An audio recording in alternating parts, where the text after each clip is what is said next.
let's talk about narrative paradigm. Most communication theories assume that humans are rational decision makers, that we carefully weigh facts, logic, and evidence before we form our beliefs or take action. Walter Fisher didn't agree. Fisher argued that human beings are first and foremost storytelling creatures. And because of that, the most influential messages aren't logical proofs. They're stories that give us good reasons to believe or act. This idea is known as the narrative paradigm. When Fisher talks about narratives, he's not just talking about novels or movies. A narrative is much broader than that. It includes the symbolic words and actions people use to assign meaning to their experiences. Narratives use things like plot, tone, imagery, and language, and we rely on them constantly to make sense of the world. This can lead to an important shift in how we think about persuasion. In a traditional rational worldview, persuasion is about facts, data, and formal arguments.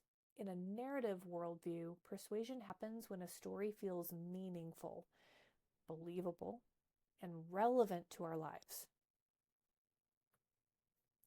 So if we rely on stories, the next question becomes, how do we judge which stories to believe?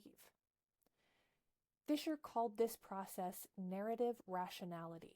Instead of asking whether a message is logically valid, we ask whether it provides good reasons. Narrative rationality has two main parts: narrative fidelity and narrative coherence.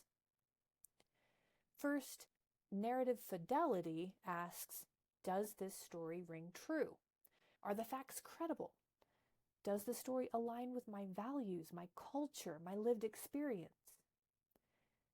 Importantly, what feels true to one person might not feel true to another. Our judgments are shaped by history, identity, and social context. Fisher called this the logic of good reasons. If a story passes that test, we then look at narrative coherence, whether the story hangs together.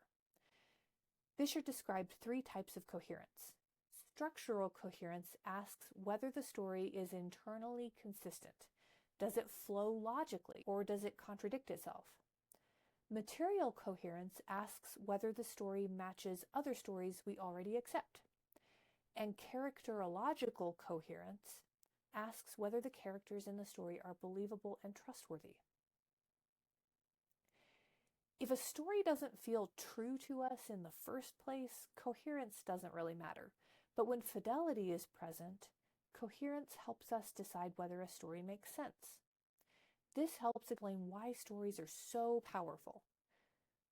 Organizationally and interpersonally, narratives communicate culture, they build credibility, and they can help establish authentic leadership. In media and pop culture, the most effective messages don't overwhelm us with facts. They tell stories that create emotional connection and meaning. Finally, the narrative paradigm assumes that we live in a world made up of cooperative and competing stories. Cooperative narratives reinforce shared understanding, stories that feel familiar and validating. Competing narratives challenge or undermine other stories, often forcing us to choose which version of reality we accept. According to Fisher, the stories we accept aren't just persuasive, they're formative. They shape how we understand the world, how we relate to others, and how we decide to act. We don't reason our way through life like mathematicians, according to Fisher. We live, decide, and believe through stories. That's the narrative paradigm.